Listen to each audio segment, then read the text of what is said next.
Queridos irmãos e amigos, a paz do Senhor Jesus, muito bem-vindos ao nosso canal, o canal da Editora Betel, o canal que eu sempre digo aqui que é um canal que promove a Escola Bíblica Dominical. Ele é único? Não, não é o único, nós temos outros canais aí que também promovem, mas que a Escola Dominical dentro da Nação Madureira é promovida pelo canal da Editora Betel, isso com certeza. E eu agradeço a você, isso graças à sua compreensão. Tudo começou lá no ano de 2016 ainda, no finalzinho do ano. Nosso primeiro vídeo foi ao ar, eu me lembro que foi no finalzinho do ano, se não me engano, dia 29 de dezembro de 2016, porque ele estava contemplando a primeira lição de 2017, até uma lição que eu fui, pela misericórdia de Deus e bondade do Bispo Abner, eu fui o comentarista naquele trimestre. Então, naquela época, o nosso canal era ainda muito pequeno, muito modesto, não tínhamos ainda 200 inscritos. E nós começamos ali o trabalho de promover a escola dominical e hoje nós já estamos com mais de 83 mil pessoas ligadinhas conosco aqui, inscritas nesse canal. Por isso é que eu digo, é um canal que está promovendo a Escola Bíblica Dominical, que é só sobre ela que nós falamos aqui, ou tudo aquilo que gira em torno dela, que é para promover a Escola Dominical. Bem, você já me conhece, eu sou o pastor Luiz Prates, estou aqui mais uma vez reunido com os meus amigos, pastor Marcos Santana e pastor William Barros, para juntos darmos sequência ao estudo da nossa revista Betel Dominical aqui do primeiro trimestre de 2023, essa linda revista que estamos estudando, cujo tema do trimestre é o Evangelho de Marcos. Estamos falando aqui sobre o servo e a missão no serviço da obra de Deus. Lembrando que essa revista é comentada pelo pastor Abinair Vargas Vieira. E o vídeo de hoje é sobre a lição de número 12, que tem por título o sofrimento dos servos, sua morte e ressurreição.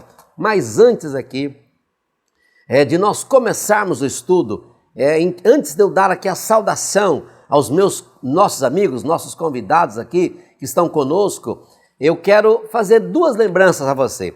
Primeiramente, hoje é quarta-feira, dia 15 de março de 2023, o dia que esse vídeo está indo ao ar. Daqui 2 dias, dia 17, quem está do lado de lá da câmera, fazendo a captação da minha imagem e do meu som, é o Alex, o nosso querido amigo, obreiro da Casa do Senhor, aqui da Igreja Evangélica Assembleia de Deus, Ministério de Madureira, Campo Grande, aqui no Rio de Janeiro. Pastor Alessandro Malafaia, o presidente, ele estará completando mais um ano de vida. Então, Alex, meu amigo, meu querido filho, que eu tenho a alegria de chamar de filhão, eu quero dar a você aqui os meus parabéns, desejar que o Senhor te dê muita saúde, muita graça, muita paz a você e a sua família. E eu conclamo aqui a todos vocês que nos acompanhem, embora esse homem não aparece aqui no vídeo, mas sem ele nós não teríamos esse trabalho. É ele que capta a nossa imagem, o nosso som, faz a edição, que tem todo o cuidado, que na verdade dirige esse trabalho. Ele é o nosso diretor, é o nosso produtor aqui do nosso trabalho. Então, a esse homem humilde, simples, um abençoado homem de Deus, Alecão, mais uma vez, amigos, feliz aniversário, Deus te abençoe, muitos anos de vida. Você faz comentário aqui, manda o seu parabéns e, acima de tudo, a sua oração para esse homem de Deus que merece. Alex é um camarada maravilhoso. Então, como eu disse, a aula vai ser dia 19, no domingo, e no dia 17, na sexta-feira, é o aniversário dele. E eu tenho certeza que Deus vai dar um presente a ele com muita saúde, graça e paz. E ele vai continuar amando a escola dominical, que é o que ele sempre gosta também. Outro aviso que eu quero dar a você é que você deve estar se lembrando que há 3 anos, no ano de 2020, mais precisamente na lição 13, na lição que vem, para o próximo vídeo que nós vamos gravar, há 3 anos nós estávamos nesse momento, que este vídeo está entrando no ar, no dia 15, estava declarada a pandemia, Pandemia, fechou. Dia 16, pelo menos aqui no Rio de Janeiro, o Brasil parou. E nós entramos num caos, num momento muito difícil.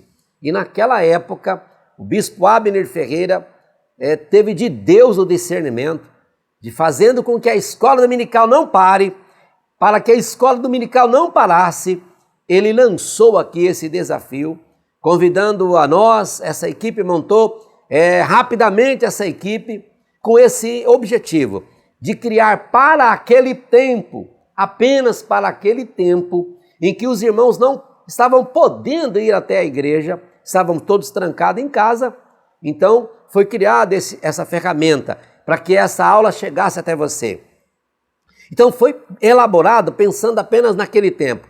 Graças a Deus que não parou, né? Então nosso bispo e o clamor de vocês aí fizeram com que esse trabalho não parasse quando nós tivemos então o fim da pandemia, né? Da pandemia não, mas daquele sistema de travar tudo, fechou tudo. Então quando aquilo acabou, né? Então nós voltamos, a igreja hoje está na sua rotina normal, mas o vídeo não parou, que é a nossa aula completa. Graças a Deus. Então a gente louva a Deus por isso, né? Toda revista a gente tem aqui um anúncio que é justamente para despertar, né, as pessoas para esse trabalho tão lindo, maravilhoso, que começou naquele tempo de pandemia, de reclusão, mas que o Senhor permitiu que ele não parasse ali, que ele continuasse. Então, sempre é assim, né?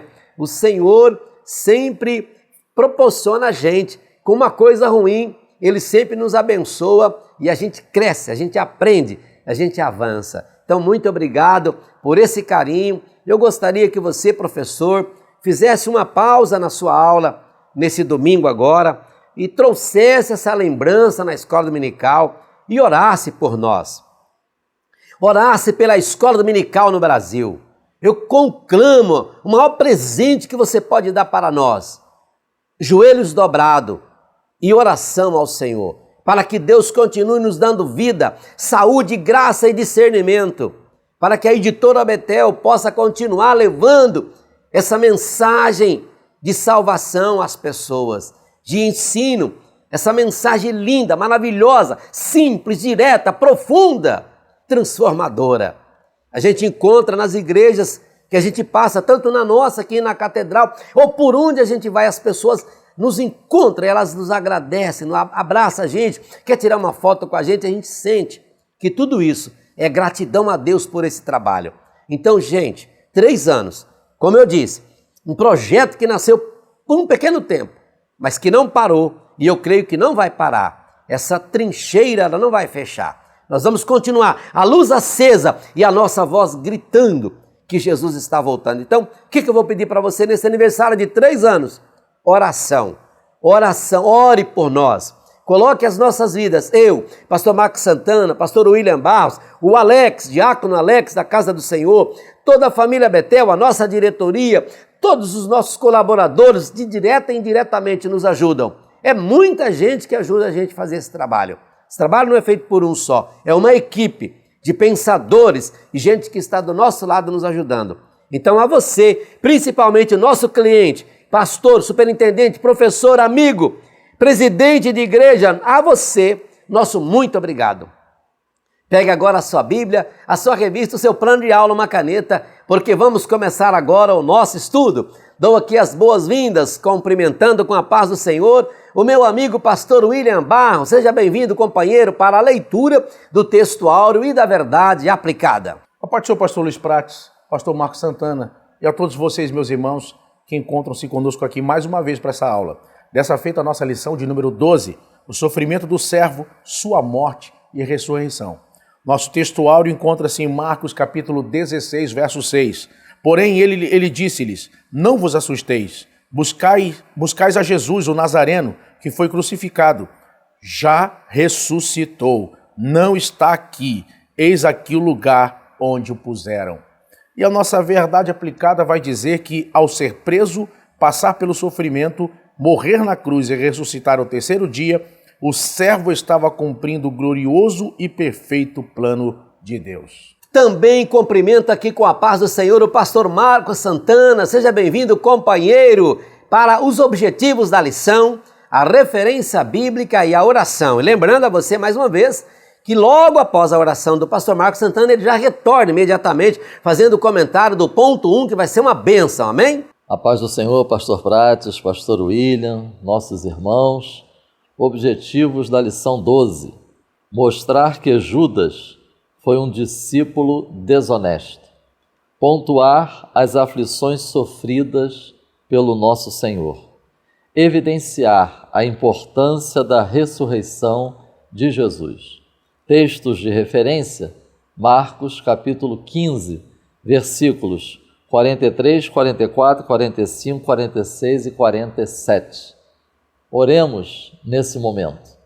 Nosso Pai celestial, te bendizemos e te glorificamos pela tua palavra que chegou até nós.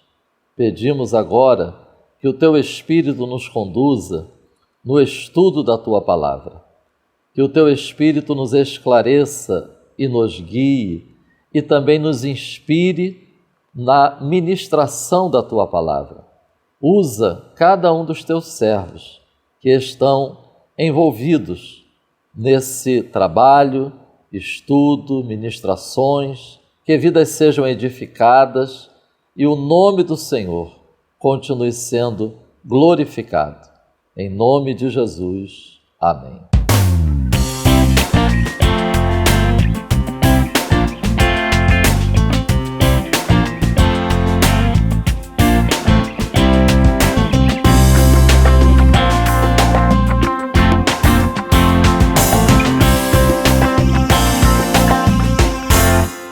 Meus irmãos, nós vamos ver na lição de hoje os eventos que compõem o clímax do ministério de Jesus aqui na terra, sua morte e ressurreição.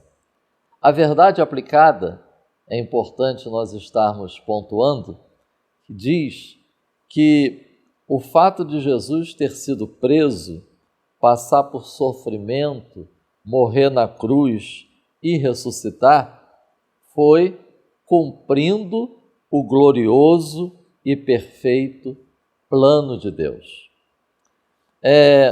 Além do servo já ter revelado aos seus discípulos tudo isso que aconteceria com ele enquanto iam em direção a Jerusalém, o evangelista Lucas, ele registra que após a ressurreição, o servo, ele esclarece aos seus discípulos que as Escrituras também já tinham revelado isto. Lucas, capítulo 24, versículos 25 a 27 e versículos 44 a 46. Notemos as expressões nestes textos registrados por Lucas. Jesus menciona padecimento, morte e ressurreição. Também compartilho com os irmãos que o apóstolo Pedro, ele recorre aos sofrimentos de Cristo para exortar e animar os servos de Deus que vivenciam e passam por sofrimentos. Encontramos isto em 1 de Pedro, capítulo 2, versículos 19 a 21 e capítulo 4, do versículo 12 ao 16. Também o apóstolo Paulo, ele menciona os sofrimentos de Cristo num contexto de exercício do ministério. Também Colossenses, capítulo 1, versículo 24. Nós vamos encontrar o apóstolo Paulo fazendo essa conexão. Vide Atos dos Apóstolos, capítulo 20, versículos 22 a 23.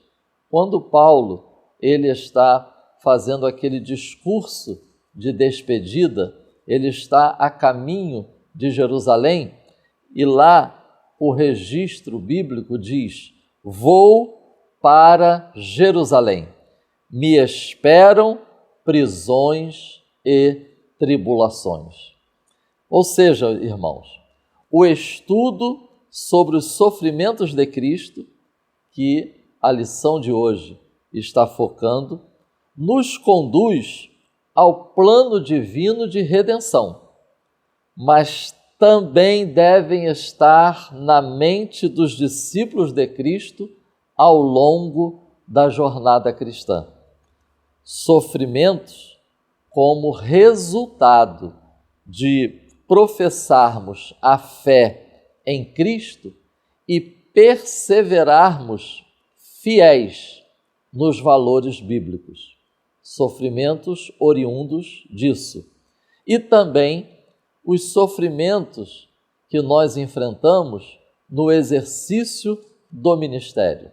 Então, os sofrimentos de Cristo devem estar na nossa mente ao longo de toda a nossa caminhada.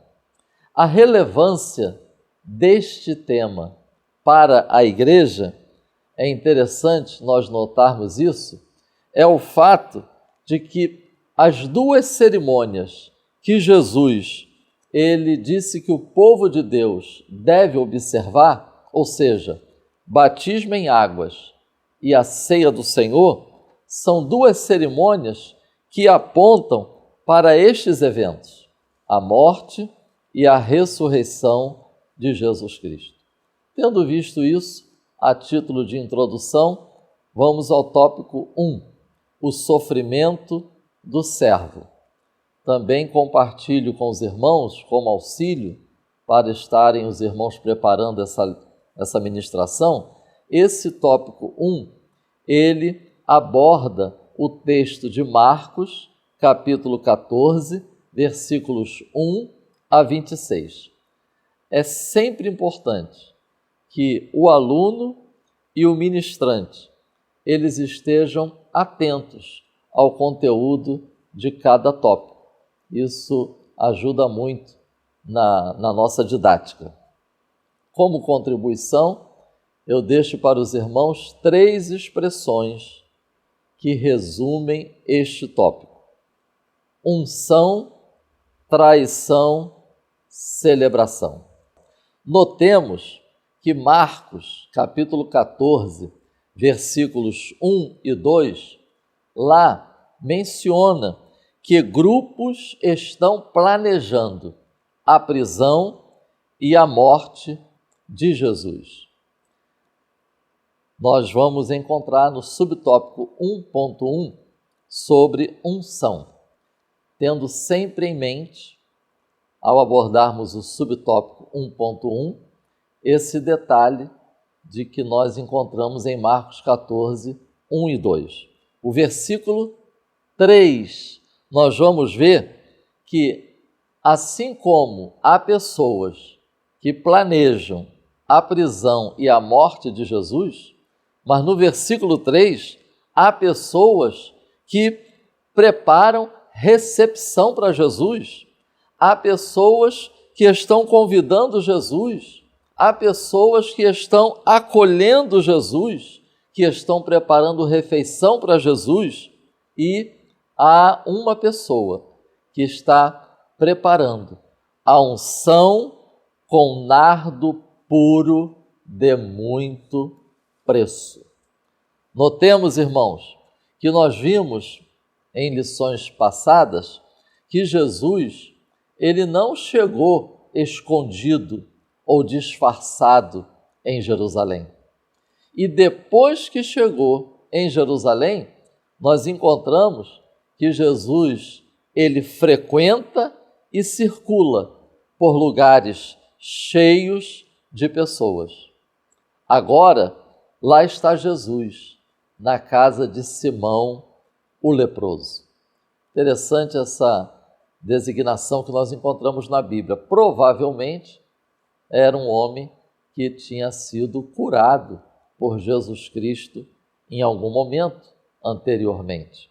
E agora estava expressando gratidão ao Senhor com aquela recepção. O servo, ele não se isolou depois que entrou em Jerusalém na sua última semana. Interessante isso. Ele estava lá, assentado à mesa, sem disfarce nenhum. Afinal, irmãos, Deus tem um plano. No início do seu ministério, Marcos, capítulo 1, versículos 10 e 11, nós vemos que os céus se abrem, o Espírito Santo desce sobre ele e o Pai fala. É a unção para iniciar o ministério. Agora, no final, nos seus derradeiros dias aqui na terra, ele é ungido com unguento por uma mulher, como preparação para o seu sepultamento. Teve a unção no início, teve a unção no final. Interessante que o texto ele diz que aquela mulher quebrou o vaso, derramou sobre a cabeça do servo e ainda diz que aquele unguento era de muito preço. Equivale aquele preço ao salário de um ano inteiro de um trabalhador. Indignação nós encontramos na casa de Simão o leproso por parte de algumas pessoas que lá estão, murmuração e reprovação. Interessante que o texto não registra nenhuma palavra da mulher. Mesmo após ela estar ungindo Jesus, e o texto fala de pessoas que estão indignadas, murmurando e reprovando, mas esse texto nos leva ao seguinte pensamento: ela está focada em gratidão ao Senhor, ela está focada em adorar ao Senhor, ela está focada em demonstrar amor ao Senhor. Ela não perde o foco, ela não se desvia do seu propósito, mesmo diante de indignações, murmurações e reprovações. Que grande lição nós podemos extrair para nós hoje. O que nós encontramos são palavras de Jesus Cristo. Deixai-a, esta fez o que podia. Notemos, irmãos, essa sequência que nós encontramos em Marcos capítulo 14. Tem plano de destruição, como vimos nos versículos 1 e 2, mas também tem unção e acolhida, mas também tem reprovação e murmuração, mas também tem aprovação e significado profético. É interessante estarmos meditando e refletindo sobre estes diversos momentos, diversas atitudes, diversas reações, porque assim é também nos dias de hoje, enquanto a igreja estiver aqui nesta terra. Subtópico 1.2, traição. Tendo visto unção, agora nós vamos ver traição. É significativo que o relato de Marcos, capítulo 14, versículos 10 e 11, esteja justamente entre o relato da unção em Betânia e o relato da instituição da ceia do Senhor. Há planos por parte dos opositores externos, como nós vimos nos versículos 1 e 2, para prender e matar Jesus. Mas é interessante, há plano por parte de um dos 12, Marcos, capítulo 14, versículo 10. Interessante que o texto não apenas cita o nome de Judas Iscariote, mas faz questão de enfatizar um dos 12. Irmãos, o texto mostra que quando Judas ele vai até as autoridades religiosas, parece, pelo que nós vemos no texto, que nem os opositores externos imaginavam que uma oportunidade inesperada fosse proporcionada por um dos 12. E aí, quando eu estava preparando esse resumo, 2 textos vieram à minha mente. Salmo 41, verso 9. Até o meu próprio amigo íntimo, em quem eu tanto confiava, que comia do meu pão, levantou contra mim o calcanhar. Salmo 55, versículos 12 e 13. Não era um inimigo que me afrontava, então eu o teria suportado, mas eras tu, homem meu igual, meu íntimo amigo. O texto bíblico, ele não entra em detalhes sobre o que motivou Judas a ter aquela atitude. Talvez uma dessas motivações, se não a única, nós podemos identificar como avareza. Mas os comentaristas, eles também acrescentam mais 2 motivações. Quem sabe Judas, ele não entendeu o fato de Jesus não ter implementado o reino de forma política. Quem sabe Judas não compreendeu o plano de Deus. E também ele deu lugar ao inimigo em seu coração. Apesar de andar com Jesus, ouvi-lo, testemunhar as manifestações do poder do Senhor, participar de ações evangelísticas, ainda assim, Judas, ele toma a decisão de trair Jesus. E aí eu termino essa reflexão desse subtópico colocando para nós pensarmos nessas 2 questões. Primeiro, e nós? Segundo, como estamos em nosso interior? Que o estudo desse texto sobre a traição de Jesus nos conduza a uma reflexão profunda, sincera e a uma oração.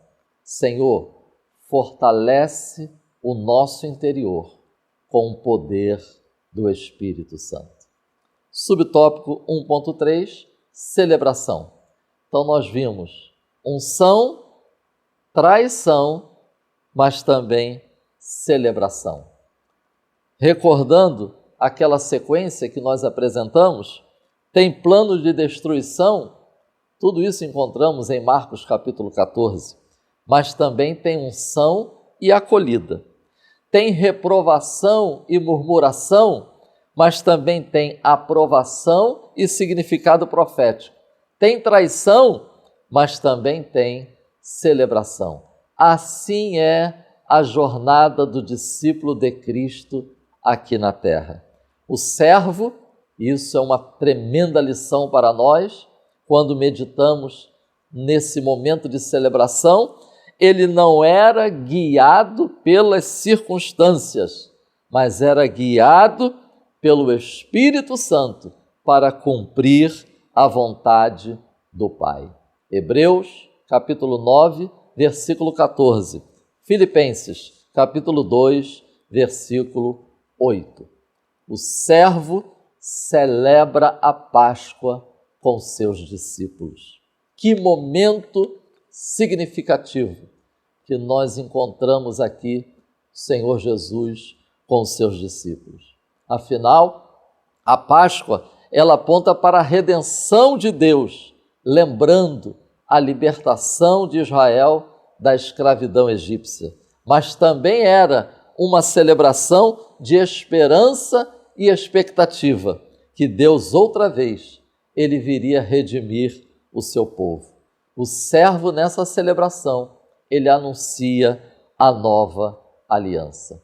Ele estabelece um novo significado àquela tradicional festa. Agora, retrata o significado de sua morte substitutiva, que ratifica a nova aliança. Versículo 25 do capítulo 14 de Marcos aponta para a consumação do reino. As tramas, as traições, ser negado, morte não impedirão a chegada daquele dia. Note essa expressão no versículo 25, daquele dia. Ele cumpre todo o processo. Jesus cumpre toda a liturgia da celebração. Ele canta a segunda parte dos salmos identificados como salmos de Halel, do 115 ao 118, a segunda parte, e também o 136. Jesus canta para ir em direção ao Getsêmani. Mas Jesus canta indo em direção ao Getsêmani, sabendo que está se aproximando momentos tão difíceis? Sim, afinal, meus irmãos, Deus tem um plano e Jesus, ele vai cumpri-lo. Que o Espírito Santo nos ajude, nos fortaleça e que o Senhor continue nos dando graça até que Cristo venha, para a glória de Deus. Amém. Meus amados irmãos, a aula de hoje é uma volta ao início de tudo.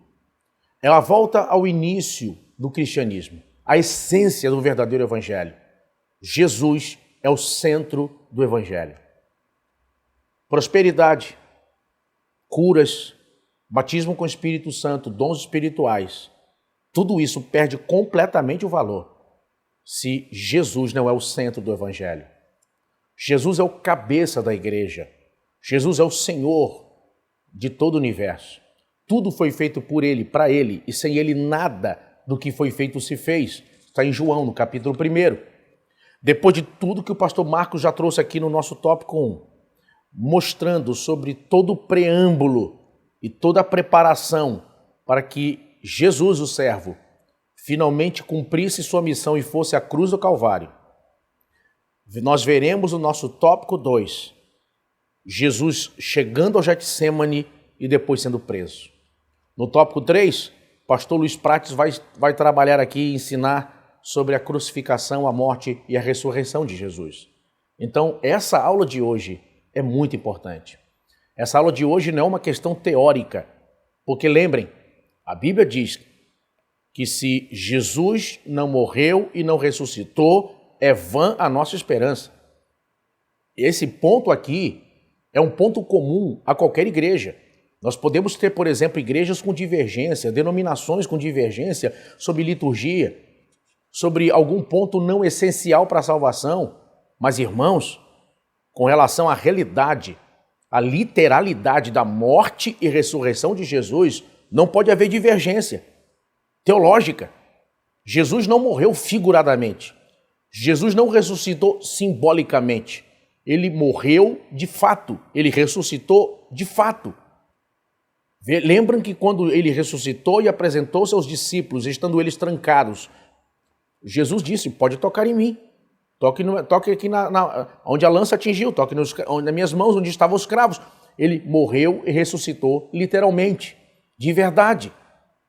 Quando a gente olha para o nosso tópico 2, vejam, Jesus vai chegar ao Getsêmani.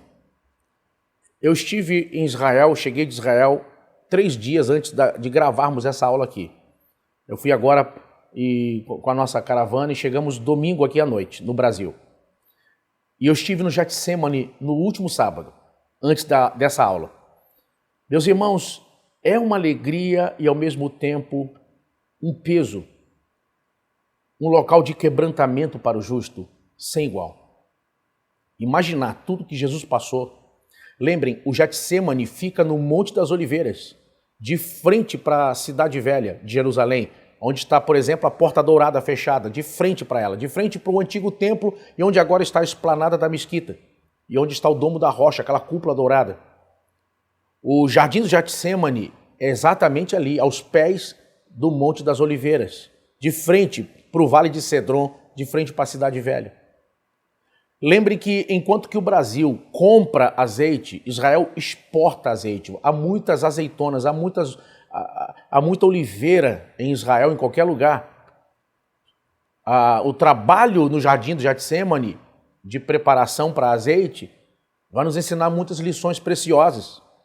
A azeitona, quando era jogada na vala, havia uma vala em forma redonda, de pedra, e então, seja um animal ou alguém, empurrava uma pedra por cima e fazia a primeira prensa, esmagava a azeitona. Essa primeira prensa, esse azeite melhor, ia para a casa de Deus, ia para o templo.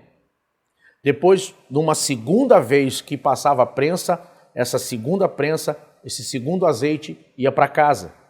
Era utilizado na culinária, era utilizado na família. A terceira prensa, novamente era feita a prensa, e esse terceiro azeite que saía era usado para iluminação. E finalmente, quando já está o bagaço ali, essa última prensa que saía era usada para fazer sabão. E é incrível que Jesus tenha escolhido justamente esse lugar para poder ser traído por Judas e preso e levado a julgamento. É incrível. É uma lição, queridos, que não dá para a gente fugir dela. Ele tinha dito aos discípulos antes da cruz. Nós estamos falando agora depois de que aconteceu, mas os discípulos ouviram Jesus dizer isso antes. Então os irmãos imaginam ele dizendo, quem quiser me seguir, tome a sua cruz e me siga. Mas ele não tinha pego a cruz ainda. Ele já sabia o que ia passar. Ele já sabia tudo o que ia sofrer por nós. Sabe, irmãos, a lição do Getsemane, ela é uma lição real. Se você quer parecer com Jesus, se prepara para ser esmagado. Se prepara para a prensa. Quando a gente olha para Getsemane, é interessante que Jesus, ele está no Getsemane orando intensamente. Os discípulos dormem, a Bíblia diz, de tristeza. Eles sentem que o ambiente está pesado. Eles sentem que algo não está bem, mas eles não sabem discernir o que é e estão dormindo. Jesus está em angústia, chama eles para orar com eles e diz, nem uma hora pudeste velar comigo. Jesus aguarda seus algozes, aguarda Judas, aguarda seus algozes orando. Olha que lição preciosa, irmãos. Em vez de entrar em desespero, em vez de fugir da luta, em vez de se desesperar e cometer um suicídio ou fazer uma loucura, Jesus decide enfrentar o pior momento orando. Oh, irmãos, a receita está aí para nós. Você está sofrendo? Está enfrentando coisas difíceis demais na vida? Dobre agora mesmo os joelhos. Fala com Deus. Ele vai te fortalecer. Ele vai te dar graça, Ele vai te consolar. Ele vai te ajudar a dar o próximo passo à frente. Imagina, ele está no Getsemane em angústia. E é interessante que dos 4 evangelhos, 3 deles nós chamamos de evangelhos sinóticos, que são Mateus, Marcos e Lucas. São os evangelhos que narram o ministério de Jesus do ponto de vista público, enquanto que João mostra o ministério de Jesus mais do ponto particular. Quando a gente olha para eles, o evangelho de Lucas vai acrescentar um detalhe que Marcos não escreve. Lucas era médico, então vai dar mais atenção a detalhes, a quadro clínico. Ele vai dizer que Jesus suou gotas de sangue no Getsemane. Até um tempo atrás, a medicina dizia que isso era loucura, as pessoas diziam que isso era um mito.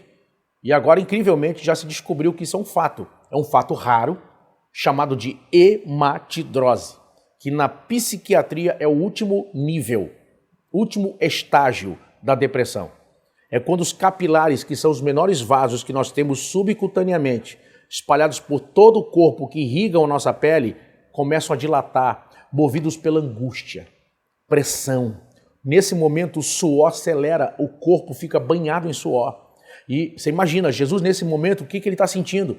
Ele está vendo o beijo de Judas, ele está vendo o espancamento dos soldados, ele está vendo os discípulos fugindo, ele está vendo naquele momento a multidão gritando Barrabás, ele está vendo naquele momento a coroa de espinho, o chicote do carrasco, ele está vendo a cruz pesada que ele teria que carregar. Nesse momento, os capilares não aguentam, rompem. Então, pelos poros começa a sair sangue junto com suor.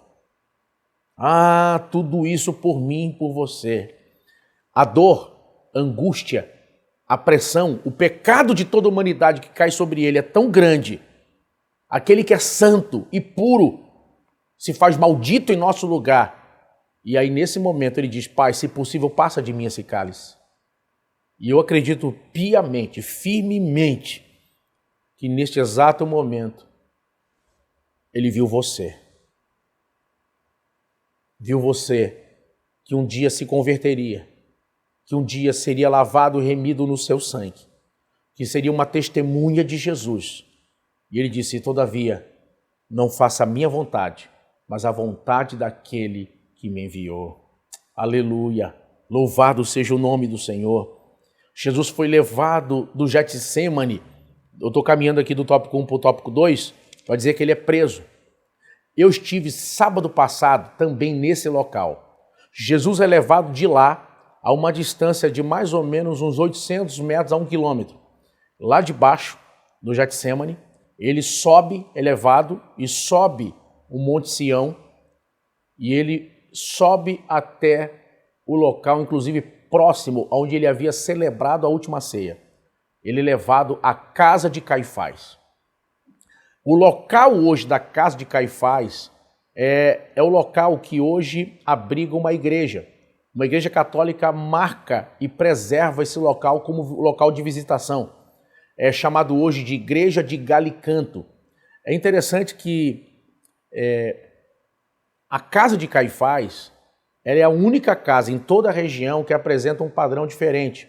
Só para vocês terem uma ideia, era uma casa muito grande, era uma mansão. Nessa casa havia uma área para banho quente. Vocês sabem que Jerusalém é um local alto, então no inverno esfria muito. Ou seja, era uma coisa que não era todo mundo que tinha em casa. E ele tinha, Caifás, uma pequena prisão no porão de casa. Havia uma prisão no andar de baixo da casa dele. Ninguém, em nenhuma área próxima, tinha uma prisão em casa. Ele, como era uma autoridade, às vezes alguém levava alguém para ser julgado lá e deixava preso lá para depois levar ao sinédrio e etc. A Bíblia vai dizer que Jesus vai ser colocado na cisterna. A cisterna estava sem água, estava seca. E aí, queridos, esse é um local que toda vez que eu levo o grupo, levo uma caravana, eu não preciso dizer nada. Quando nós entramos lá, nós colocamos o pé e podemos apalpar, tocar com as mãos, no local exato onde Jesus passou toda a primeira noite quando foi preso. É o local onde Pedro negou Jesus por 3 vezes. Ah, irmãos, a emoção desse local é única. E aqui a gente pode enxergar algumas lições aqui para nós. Jesus vai passar toda aquela noite solitária ali. Ele havia advertido Pedro que Pedro negaria ele. Algumas pessoas perguntam por que no Evangelho diz que o galo cantou uma vez e aqui o galo cantou 2. Não há divergência nenhuma. O galo cantou 2 vezes. Em um Evangelho registra uma das 2. No outro Evangelho registra as 2. Então não há divergência. O galo canta. Inclusive tem um fato aqui que eu queria chamar a atenção dos irmãos. Há uma linha de discussão teológica que afirma que não era galo, animal, que era a guarnição de soldados que de tempo em tempo tocava a trombeta para mudança de turno. Meus irmãos, é verdade que havia na região soldados que trocavam de turno, e a trombeta era a forma de avisar que havia começado um turno novo e que havia terminado o antigo turno. Isso é fato. Porém, a Bíblia vai mostrar, no grego, no original do Novo Testamento, é galo, é animal. Ou seja, aqui não está se tratando de turno de soldados tocando, é o galo cantando, o animal cantando. Inclusive, quando a gente chega nesse local hoje, tem uma estátua de bronze do que seria Pedro e em cima tem um galo. Até lá eles reconhecem que era um animal, que era um galo. Então, irmãos, o fato aqui, mais importante, é exatamente que Jesus foi para esse local, foi espancado e passou toda aquela noite preso na casa de Caifás, antes de finalmente ser julgado, levado a julgamento e condenação. Meus irmãos, a lição de Jesus para nós é simples. Fique firme, mesmo que você esteja sob pressão. Fique na posição que Deus te colocou, mesmo que o vento seja contrário. Não negocie sua fidelidade a Deus. Ah, deu tudo errado, vou sair da igreja. Está dando tudo errado, as portas fecharam, não sou mais crente. Isso não é evangelho, irmão. Isso aí é evangelho caça-níqueis. Isso aí é pequenas igrejas, grandes negócios. O verdadeiro evangelho de Jesus, com dinheiro, sem dinheiro, com bênção, sem bênção, com cura ou com doença, você continua de pé e se cair é para ficar de joelho dizendo: Deus, eu te adoro, eu te louvo e eu nunca vou te deixar porque tu nunca me abandonou. O verdadeiro evangelho de Jesus exige entrega total e não uma negociação. Se tu me abençoar, eu vou ser fiel. Se tu me abençoar, eu vou largar o pecado. Se tu me abençoar, eu vou ficar firme. Esse não é o evangelho de Jesus, irmãos. Hoje muitas pessoas estão vivendo um evangelho superficial, o evangelho baseado em troca, quando na verdade o evangelho de Jesus é uma entrega total. É entregar a coroa do coração a quem de verdade deve governar sobre mim e sobre você. Ele foi julgado, conforme nós vemos no nosso tópico 2.3. Ele foi levado a julgamento. E aqui, meus irmãos, eu lembro aqui daquele filme do Mel Gibson, Paixão de Cristo. Aquele filme é o mais próximo do que Jesus de fato sofreu antes da crucificação. Imaginem, ele foi espancado e depois chicoteado. O chicote utilizado pelos soldados era aquele chicote de 3 pontas, que tinha na ponta osso e chumbo. Irmão, o nome daquele chicote era flagrum. Irmão, você imagina a dor, a agonia.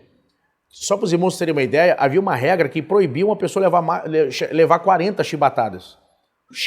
Por quê? Porque muitas pessoas acabavam morrendo no chicote, com o castigo do chicote. Aquele chicote, quando batia, ele dilacerava pele, epiderme, carne. Muitos morriam aparecendo até os ossos. Então você imagina, nesse momento vai se cumprir o que diz o profeta Isaías no capítulo 53, como ovelha muda foi levado ao matadouro e não abriu a sua boca, apesar de sentir dor. Ele foi até o fim. Ele entregou-se voluntariamente. Não pense você que se Jesus tivesse dito: eu não quero mais passar por isso, não vou passar por isso, ele deixaria de ser Deus. Ele perdeu o céu. Não, ele é Deus. Ele é Criador. A posição dele não é ameaçada. Ele não seria expulso do céu. Mas ele aceitou ir até o fim, por amor a mim e a você. Cada marca daqueles cravos, cada chicotada, cada gota de sangue derramada se traduz em amor. A Bíblia diz que Deus é amor. Deus amou o mundo de tal maneira que deu seu Filho unigênito para que todo aquele que nele crê não pereça, mas tenha a vida eterna.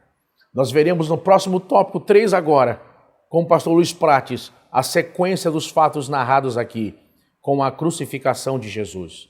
Deus abençoe você e que possamos valorizar o sacrifício de Jesus. Muito obrigado, pastor Marcos Santana, pelo brilhante comentário aí do tópico 1, o sofrimento do servo. E também a você, pastor William Barros, nosso muito obrigado pelo brilhante comentário aqui do tópico 2, o servo está prestes a ser ferido. E agora, peço a você que veio conosco até agora, ficar mais um pouquinho para o resumo do ponto 3, a crucificação e ressurreição do servo. Meus irmãos, em seu evangelho, Marcos narra que o povo escolheu Barrabás, Marcos 15:11, e pediu para que crucificasse Jesus. Eles gritaram: a gente não quer esse homem não, a gente quer Barrabás, solte Barrabás, solte Barrabás. O que Pilatos fez? Né? O que Pilatos fez? Querendo agradar a multidão, mesmo sabendo que Jesus era inocente, que Jesus não podia de forma alguma passar por aquilo, ser condenado, ele não merecia nada. Jesus não merecia sequer um toque na sua unha. Ele sabia disso. O que ele fez para agradar a multidão? Ele mandou soltar Barrabás e entregou Jesus para aquela multidão furiosa, vingativa, que tinha ódio de Cristo, porque Cristo pregava a verdade e confrontava o pecado. Aquela vida que eles estavam levando, aquela religião de aparência, aquela figueira que só tinha folha, mas não tinha fruto, né? Então Jesus veio para confrontar isso. Então Barrabás, mesmo sabendo que Cristo não merecia nada daquilo, solta Barrabás, um preso que havia cometido uma sedição e estava preso porque merecia, solta esse homem e manda crucificar o inocente servo Jesus. Marcos 15:15. Inocente, Jesus tomou naquela cruz o meu lugar. Naquela cruz cruel, ele tomou o seu lugar. Ele tomou o lugar de todos nós sim que merecemos pagar a penalidade da morte, porque nós havíamos cometido muitos erros. Nossos pecados mereciam aquilo, mas ele, não, Pai, deixa que eu vou lá, eu me entrego, eu vou pagar o preço que Adão errou, eu vou reconstruir o caminho. Então ele pagou um preço que ele não devia, por causa de mim, por causa de você, por causa do pecado. E pensando nisso, eu gostaria de, resumindo para você, dizer que a lição traz para nós aqui no 3.1 a crucificação do servo, no 3.2 o sepultamento do servo e no 3.3 a ressurreição do servo. Resumindo esses 3 pontos que compõem a ideia da mensagem que está sendo transmitida no tópico 3, eu trouxe aqui para vocês e para a nossa meditação que, influenciada pelos falsos acusadores, a multidão eufórica escolheu quem? Barrabás, como eu já disse a anterior, Marcos 15:11. E para agradar aquela multidão, Pilatos, o que ele fez? A pergunta que eu fiz lá em cima, ele mandou soltar Barrabás e mandou entregar Jesus, mas entregar para ser crucificado. Marcos 15:15. Olha que loucura! Camarada tem poder, né? Ele mesmo disse, você sabe que eu tenho poder para isso, para aquilo, mas nenhum poder, homem nenhum tem, sem que do céu não seja dado. Então ele achava, apesar que naquela posição que ele estava, ele realmente tinha poder para isso. Mas o que ele fez? É aquele lá, né? O camarada tem autoridade para fazer o certo e faz o errado. A minha pergunta é, Deus nos reveste de autoridade, com dons, com capacitação. O que nós estamos fazendo com a autoridade outorgada por Deus na nossa vida? A gente pode fazer o bem, fazer o certo ou fazer o errado para agradar a algum grupo de pessoas, né? Então a gente tem que olhar para essa aula de hoje e ter essa aplicação também na nossa caminhada diária. Pilatos, ele tinha o poder, ele tinha a opção de fazer o certo, porque ele estava convencido que o certo era soltar Jesus e não Barrabás, mas ele optou, e o texto é claro, para agradar a multidão. Será que eu e você, na nossa caminhada, também não fazemos alguma coisa, digamos assim, não de acordo com o que deveria ser, apenas para agradar a alguém? Pense sobre isso. Pense sobre isso, porque a lição de hoje é muito forte. A preparação para o ato condenatório de Cristo foi um momento de aflição e de amargura, onde Cristo teve que enfrentar todo tipo de humilhação e desonra. Já imaginou o Filho de Deus, Senhor do Senhor, que ele mesmo ele poderia dar um estalar de dedo, o Pai mandaria ali reforços. Ele tinha autoridade para isso. Ele mesmo diz, ele poderia clamar ao Pai, mas ele tinha uma missão. Ele veio aqui para isso, ele sabia que ele ia passar, ele tinha avisado os discípulos. O Filho do Homem vai passar, vai ser crucificado, mas tem um detalhe, ele vai ressuscitar no terceiro dia. Ele sabia o que ele estava fazendo. A lição de ontem, a lição passada, a número 10, fala da sua entrada triunfal em Jerusalém. Então ele está entrando naquele jumentinho, o povo clamando, Hosana, Hosana, Hosana, todo mundo achando que ele era o rei, mas ele sabia que aquela era a sua última aparição ali, daquele jeito glorioso, então ele aceitou aquele benefício daquela entrada triunfal, porque ali ele mandou uma mensagem muito forte, a lição 10. Eu creio que você trabalhou bem esta lição na sua classe domingo passado. Então ele entra ali, mas ele sabe que os dias dele estavam chegando, então ele era consciente. Jesus não veio aqui por acaso, ele veio sabendo, né? Ele sabia e ele se entregou, porque a única forma de restaurar a minha condição e a sua perante Deus era através do seu sacrifício. Alguém tinha que morrer e a única pessoa qualificada para isto, Jesus Cristo. Imagine, o Deus Todo-Poderoso, ele deixa o céu, ele deixa o seu trono de glória, ele vem aqui ser humilhado por sua criação, aqueles homens rudes, aqueles homens malvados, cruéis. Imagine quanto Jesus sofreu por causa do meu e do seu pecado. Amigo, não vale a pena você caminhar um pouquinho mais? Por que você está querendo desistir? Porque você disse assim, chega, eu vou entregar esse trimestre, é o último, eu não vou mais ser professor de escola dominical, eu não vou ser mais superintendente de escola dominical, eu não vou ser mais pastor de igreja nenhuma, eu vou cuidar da minha vida. Por que você está tomando essa decisão? Veja o que Cristo fez para trazer a gente nessa posição que estamos. Vou falar uma coisa que eu já disse aqui em outra aula, não jogue para o alto que do alto você recebeu. Então permaneça. Você e eu devemos ser conscientes da nossa chamada. Nós somos o que somos, não é porque merecemos ou porque fizemos algo, não. É porque a bondade de Deus, o amor de Deus nos alcançou. E Ele nos deu dons para nós fazermos isso que estamos fazendo. Isso é dom de Deus. Nosso trabalho na obra do Senhor é dom de Deus. A gente não trabalha por dinheiro nem por fama. A gente trabalha porque a gente é apaixonado por Jesus. Porque Ele morreu, Ele pagou um preço muito alto na cruz do Calvário. Então Ele merece mais uma caminhada. Ofereça a outra face. Não entrega agora não. Ofereça a outra face. Ok? Naquela fria cruz, nosso Senhor e Salvador Jesus Cristo deu um grande brado e suspirou pela última vez, conforme Marcos 15:37. José de Arimateia, um honrado senador, foi a Pilatos e pediu autorização para sepultar o corpo de Jesus. Marcos 15:43. O evangelista João destaca que José de Arimateia era um discípulo de Jesus, mas era oculto. Ele fazia um trabalho oculto porque ele tinha medo dos judeus. João 19:38. Não quero nem comentar sobre isso. Maria Madalena, Maria, mãe de Tiago e Salomé, compraram aromas para ungir o corpo de nosso Senhor.